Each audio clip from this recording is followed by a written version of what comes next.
J'ai fait cette vidéo hier matin avant d'en faire une autre pour les personnes de l'école à la maison. Celle-ci était destinée aux personnes qui s'intéressent au renversement de l'État. La seule modification qu'il y aurait à apporter serait que, par rapport à cette vidéo que vous allez regarder maintenant, le gouvernement est reculé sur la vaccination obligatoire, mais je pense qu'ils ne reculeront pas longtemps et que ça reviendra, car ces gens qui patronnent le gouvernement, qui sont les vrais patrons du gouvernement français, qui sont les élites mondialistes, les fausses élites, les élites inversées mondialistes, ont ce plan en tête, ce plan génocidaire en tête. Elles y reviendront certainement. C'est le seul bémol que j'apporterai. Cela dit, on peut faire un bémol dans le bémol avec cette dernière nouvelle. Alors un bémol dans le bémol, c'est en musique un bécard, d'après ce que je sais. En constatant que l'Australie est devenue le premier pays à abandonner le projet de vaccination. Facture 750 millions de dollars. Il renonce quand même, donc il perd cet argent. Pourquoi? Parce que les premiers cas de personnes vaccinées ont été testés positifs au virus HIV, ce qui est assez admirable quand même quand on y pense, car c'est précisément une souche HIV que le professeur Montagnier avait trouvée dans le virus. Ce fameux virus qui, comme vous le savez, a été fabriqué en labo depuis très longtemps, je l'ai dit. Ce virus, il s'est promené entre les laboratoires, en avion, dans les petites fioles. On en trouve trace en 2018. Il n'est donc pas surgi de la nature en 2020 d'un pangolin, c'est tout à fait évident. Donc voilà mon bécard, mon bémol dans le bémol. L'Australie abandonnerait le projet de vaccin. L'Australie a toujours été très en proue pour les saletés mondialistes. Mais ça ne veut rien dire, parce que le vaccin pourrait revenir sous une autre forme, la vaccination obligatoire aussi, donc il ne faut surtout pas crier victoire. Si jamais ça se confirmait que c'était définitif, alors on serait peut-être à l'aube d'un véritable tournant historique et un début de déconfiture de l'état profond. Pour l'instant, j'en doute, car c'est le seul élément, c'est l'un des très rares éléments, qui nous amènerait à penser que effectivement l'état profond recule.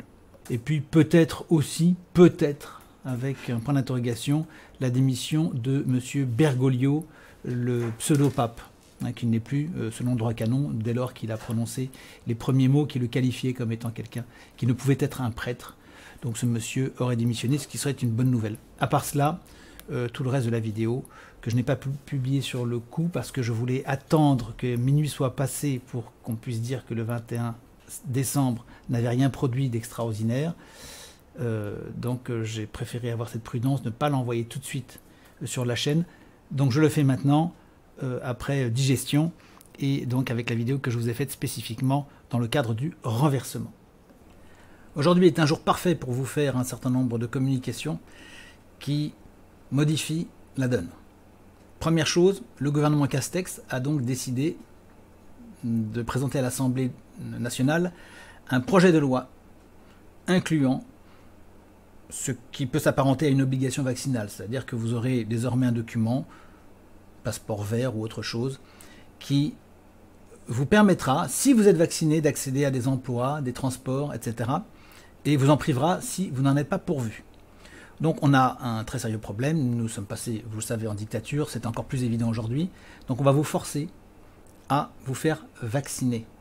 Ce qui veut dire, nous avons analysé les vaccins, nanoparticules, agents ARN, amenant à la modification de votre ADN et donc de votre patrimoine génétique. C'est une chose qui n'avait jamais été faite depuis l'histoire des temps, l'histoire de l'homme.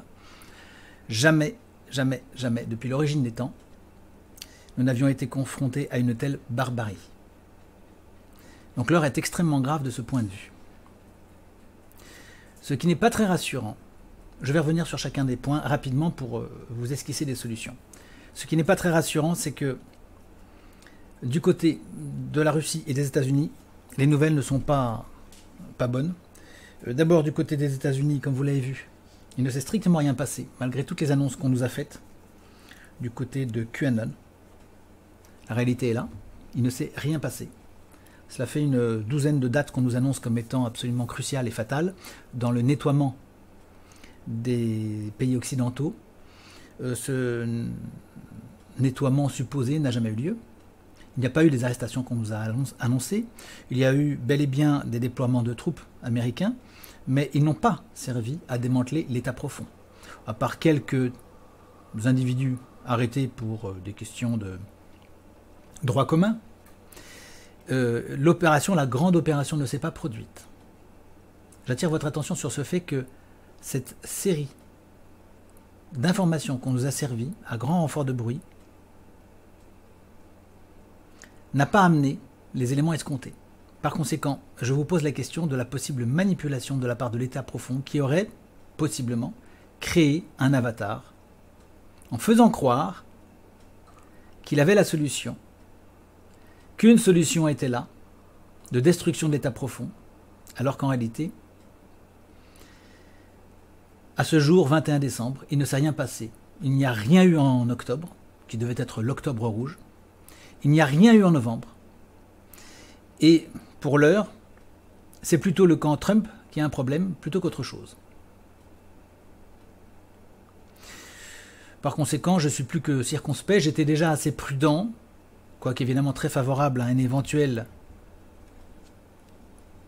chevalier blanc qui aurait pu nous débarrasser de cet état profond. Selon toute vraisemblance, ça ne s'est pas passé comme ça. Et il semblerait que nous ayons été dupés.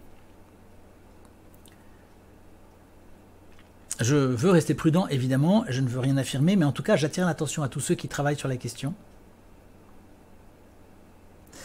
d'une possibilité que nous soyons les dupes d'une opération qui serait loin d'être impossible, puisque l'État profond nous habitue à des entourloupes de ce genre depuis très longtemps.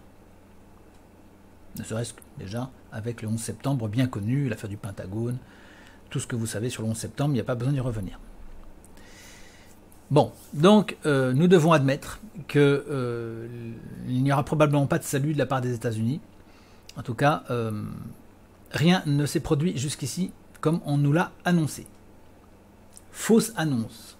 Et pendant ce temps-là, du temps a été perdu. Et beaucoup de gens étaient concentrés sur cette possible solution, cet avènement d'un grand chambardement. Eh bien, ça n'a pas eu lieu. Donc maintenant, je dis à toutes ces personnes, qu'est-ce que vous allez faire ? Et pouvez-vous accepter d'étudier la question honnêtement ? Je n'affirme rien, je vous demande simplement, êtes-vous capable d'analyser froidement les choses et de vous dire que vous auriez pu être dupé ? Cela demanderait que vous mettiez de côté votre orgueil et que vous posiez la question de savoir si c'est possible. Je sais qu'on n'aime pas reconnaître qu'on s'est trompé, c'est difficile. Pour ma part, je n'ai jamais donné à fond dans le mythe américain parce que comme vous le savez, j'ai un peu anticipé là-dessus. Et même si je pouvais espérer, comme beaucoup d'autres, que de bonnes choses se produiraient, eh bien, je n'en étais pas suffisamment persuadé, j'avais suffisamment de doutes pour, au contraire, amener une résurrection de la France, plutôt que d'attendre que les États-Unis viennent à notre secours. On voit bien, le cas échéant, que j'avais vu juste. Il n'y a donc pas de grand nettoyage et, au contraire, ces jours-ci, un membre éminent de la LICRA vole au secours de quelqu'un qui semble très vraisemblablement l'un des agents zélés des milieux pédosatanistes. Et ce monsieur de la LICRA en retire une certaine gloire apparemment, puisqu'en plus, il en reçoit la Légion d'honneur. C'est vous dire si non seulement l'État est pourri, mais en plus il se porte beau. Et qu'on n'est pas en train d'arrêter les gens par paquet de 12, on est plutôt en train de les faire décorer. Donc c'est une déception absolue. Et on nous a annoncé en particulier le 21 décembre comme étant la date butoir. Au 21 décembre, tout devait être révélé. Eh bien, 21 décembre en France, c'est l'annonce d'une vaccination obligatoire ou quasi obligatoire. Voilà, en fait de grands progrès, de grands chambardements, eh bien, c'est nous qui allons nous faire sacrément lessiver. Donc là, je clôt le dossier là-dessus. Le dossier suivant, Poutine. Du côté de Poutine.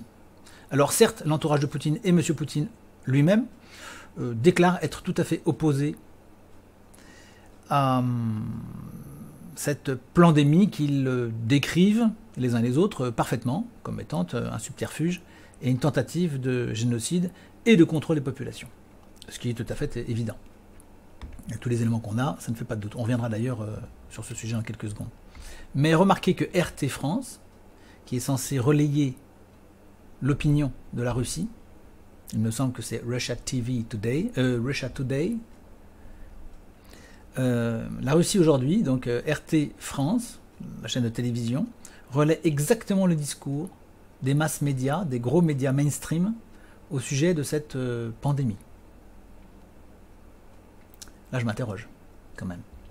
Je reviens donc, comme annoncé, sur quelques détails. Monsieur Trump nous a parlé d'un vaccin miraculeux. J'ai trouvé le mot très fort. Produit par Pfizer. Pfizer, le labo, donc Glaxo, Buzyn-Lévy, Institut Pasteur, donc les gens qui ont fabriqué le coronavirus. Virus qui, depuis des années, se promenait d'un laboratoire à l'autre, dans des petites fioles, promené par des employés de Pasteur dans des avions, ce qui a été dûment répertorié par des journaux de la grosse presse les années précédentes. Pour un virus qui est censé sortir de je ne sais quel pangolin en 2020, on a le droit de s'interroger. Non pas s'interroger, mais y répondre. C'est une arnaque. Il n'y a pas eu de surgissement d'un virus de la nature en 2020. Ce virus existait, était parfaitement enregistré depuis des années et se promenait entre la France et l'Asie. Donc, que M. Trump nous dise virus chinois, pour un virus qui n'est absolument pas chinois, mais qui est franco-américain, Pasteur, Soros, Glaxo, laboratoire P4 à Wuhan, d'accord, Pfizer, et nous disent qu'il a un vaccin miracle dans ce que Pfizer sort, ainsi que dans le Moderna. Alors on pouvait se dire jusqu'à récemment, eh bien peut-être que Trump va nous sortir un vaccin placebo, ce sera neutre, comme ça on va tous échapper au vaccin. Manque de chance, le vaccin dont il est question est un vaccin qui contient bel et bien nanoparticules et agent ARN qui modifiera votre patrimoine génétique. Par conséquent, nous avons un sérieux problème du côté de M. Trump. Bon, alors, étape suivante. Maintenant que nous savons qu'il n'y a pas d'autre solution que de sauver notre propre pays, et qu'on devra s'en tirer seul, nous, la population, et sans aucun espèce d'appareillage d'État, je pense, si ce n'est nos militaires, nos volontaires nationaux et peut-être des volontaires étrangers, certains, oui. Puisque nous en sommes là, je suis amené à dire à chacun que l'heure est encore plus grave qu'elle n'était et à appeler à une réunion de toutes les énergies. J'adresse cet appel à tous nos hauts gradés, sachant que jusqu'ici ils ont été extrêmement pantouflards et timorés, qu'ils nous font perdre pas mal de temps en discussions vaines. Ils nous opposent des arguments personnels, et on se demande ce que les arguments personnels ont à faire ici,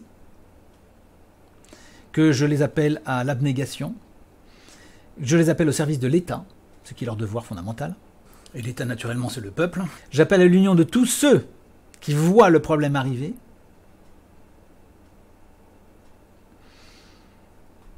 j'appelle à ce qu'on fasse silence sur les commentaires, les communications inutiles, les vidéos sans intérêt, les règlements de compte, les critiques. J'invite à organiser la résistance plus avant. Nous avons déjà créé un noyau très conséquent de plusieurs milliers de personnes formées, entretenues, informées,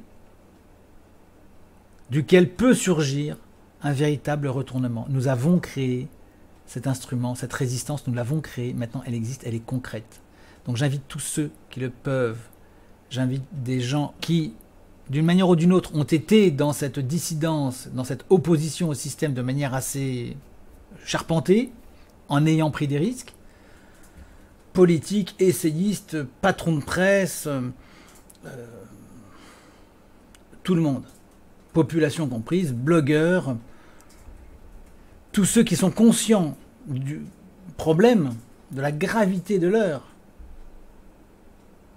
tous ces gens, je les appelle à,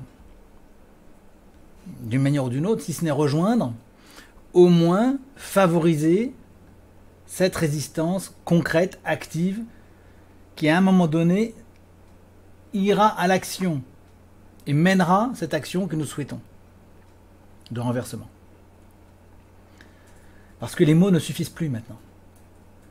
Vous n'avez pas le choix, vous êtes obligé de soutenir une résistance physique, concrète, une reconquête du pouvoir.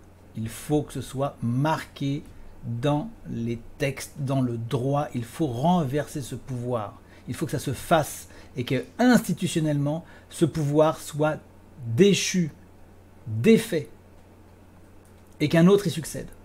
Vous n'avez pas le choix. Tout le reste, c'est du baratin, c'est du commentaire. Ça peut être très intéressant, mais malheureusement, ça ne change rien à la donne. Je vous demande de prendre conscience de ça. Je pense que vous en êtes conscient. Vous savez que c'est inéluctable. On est obligé d'agir. On ne va pas attendre qu'un météorite tombe sur la Terre. C'est votre responsabilité de rejoindre cette résistance. Je ne veux pas siphonner vos troupes. Je ne cherche pas à vider vos organisations. Gardez vos gens si vous le voulez.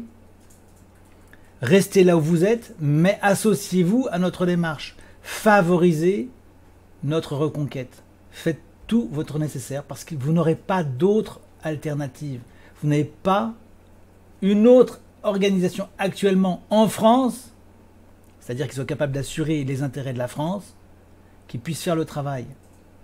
Et ne vous fiez pas à l'étranger, ça ne marchera pas. Nous avons exploré la question. Nous continuons à entretenir des relations. Il y a ici ou là des bonnes volontés qui peuvent nous soutenir, mais structurellement, vous n'aurez pas le concours d'un État tout entier ou suffisamment de soutien de la part d'un État étranger pour régler la question. Il faut en être nous-mêmes. Et de toute façon, c'est une garantie de notre indépendance. Voilà le message que je voulais vous passer. L'heure est extrêmement grave. La déception est immense pour tous ceux qui ont cru en un retournement de la situation. Maintenant, il n'y a pas le choix. Il faut vraiment, vraiment, vraiment, vraiment vous y mettre de manière concrète. Bonne chance à tous. Je vous souhaite tout de même, évidemment, un excellent Noël. Je vous souhaite une sainte fête de la Nativité. Et j'espère que cette fête sera le début, au moment de l'équinoxe, d'une véritable renaissance de notre pays et de l'Occident tout entier, du monde en général. Joyeux Noël à vous. Bonne fête de fin d'année, si on n'a pas eu l'occasion de se reparler d'ici là. À bientôt.